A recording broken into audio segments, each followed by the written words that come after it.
रात 1 बजे नक्सली bomb blast, पूरी ट्रेन पटरी से उतरी, 148 लोग मारे गए। लेकिन असली साजिश क्या थी? ट्रेन पटरी पर दौड़ रही थी लेकिन पटरियां ही गायब कर दी गई।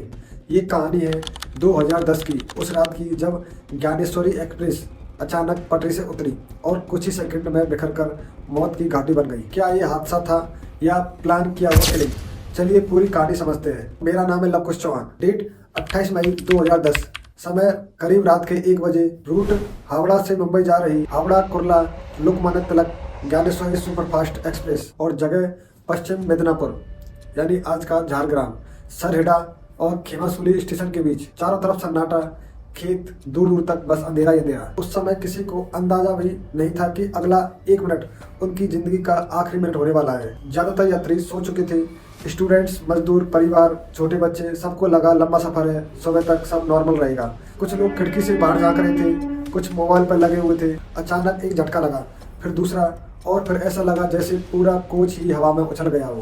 पटरियों से उतरते ही 13 डिब्बे एक एक करके पटरी छोड़ते गए।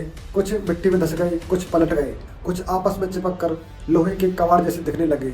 और यहीं पर कहानी खत्म नहीं हुई, बल्कि असली तबाही तो अभी शुरू हुई थी, क्योंकि रेल हुए कोच अभी रुके भी नहीं थे कि उसी ट्रैक पर आ रही एक भारी मालगाड़ी ने उन्हें जोरदार टक्कर मार दी। कई कोच ऐसे फंसे कि उनका आगे वाला हिस्सा किसी और डिब्बे में घुस गया। लोहे की चादरें ऐसे मुड़ी कि अंदर बैठे लोग पूरी तरह जाम हो गए। कुछ सेकंड पहले जो डिब्बे यात्रियों से भरे थे, अब वो मुड़े तोड़े लोहे के डिब्बे थे, जिनके अंदर से सिर्फ चीखें निकल रही थी और बाहर सिर्फ अंधेरा। दुर्घटना इतनी सुनसान जगह पर हुई कि आसपास के गांव तक सिर्फ आवाजें पहुंची। जोरदार धमाका, फिर चीखें। गांव वाले टॉर्च और लालटेन लेकर भागे, लेकिन जो नज़ारा उन्होंने देखा वो किसी युद्ध क्षेत्र से कम नहीं था। अब सवाल ये था कि इतना बड़ा हादसा हुआ कैसे? जांच में सामने आया कि ट्रैक का एक हिस्सा ही गायब था। फेस प्लेटें ढीली थी, यानी पटरियों से जानबूझकर छेड़छाड़ की गई थी।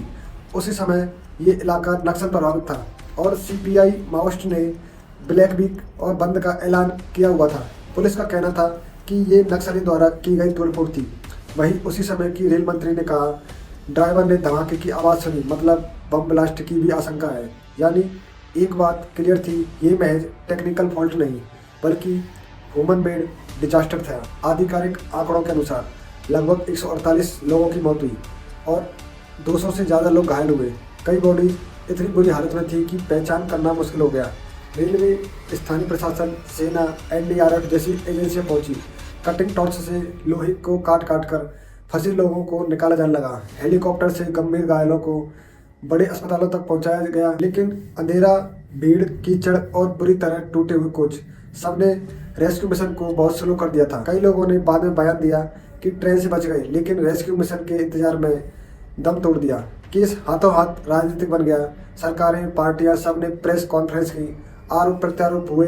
नक्सल सुरक्षा, इंटेलिजेंस फेल्योर, सब पर सवाल उठे। बाद में कई संदिग्धों को माओवादी लिंक के आरोप में पकड़ा गया। केस सीबीआई तथा अन्य एजेंसियों तक गया, लेकिन सालों बीतते बीतते फाइलें मोटी होती गई, नतीजे क्लियर नहीं आए। एक तरफ जिन परिवारों ने अपनों को खोया वे सालों तक तारीख सुनते रहे, और दूसरी तरफ आरोपियों में से कई को लंबे समय बाद कोर्ट से जमानत भी मिल गई, क्योंकि केस ही टाइम पर पूरा नहीं हुआ।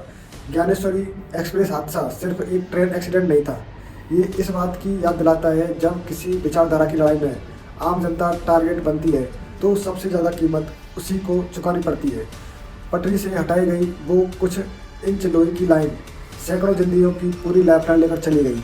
आज भी इस रूट से कोई जब ट्रेन गुजरती है तो बहुत से लोगों के लिए ये बस सिर्फ एक ट्रैक है, लेकिन जिनके अपने उस रात यहाँ थे उनके लिए ये जगह हमेशा के लिए एक याद बन चुकी है। अगर आपको हमारा ये वीडियो पसंद आया हो तो वीडियो को लाइक एंड शेयर करें और चैनल को सब्सक्राइब करें, ताकि आपको ऐसी ही इन्फॉर्मेशन वाली वीडियो जल्द से जल्द पहुंचे। वीडियो के अंत में एक सवाल, क्या आपको दिल्ली के आखिरी हिंदू सुल्तान हैबू के बारे में पता है? क्योंकि इससे पिछला वीडियो हमारे चैनल पर उसी के बारे में है, तो आप जाकर देख सकते हैं। Thank you.